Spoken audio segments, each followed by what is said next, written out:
I am the Tofu Golem. Please enjoy the video. You begin by preparing essentials so setup stays fast. Make sure your TV is on the home screen and updated. Firmware changes can affect Wi-Fi.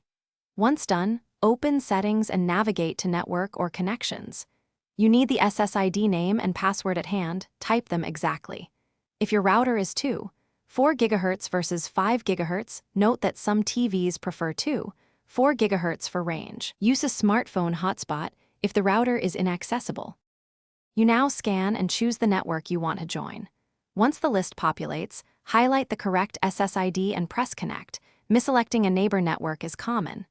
Then enter the password using the TV remote, typing slowly to avoid errors, or pair your phone as a keyboard if the TV supports it.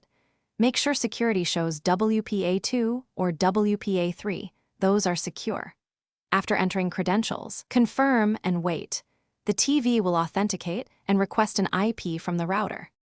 Once the TV shows connected, run the TV's network test or open a streaming app to confirm video playback.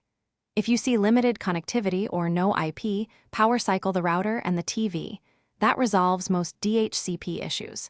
If problems persist, switch SSID bands. Many TVs prefer 4 GHz for stability, or move the router closer to reduce interference. As a last step, reset the TV's network settings and retry entering credentials. That clears cached errors and often fixes stubborn failures. Thanks for watching. Consider subscribing if we helped you today.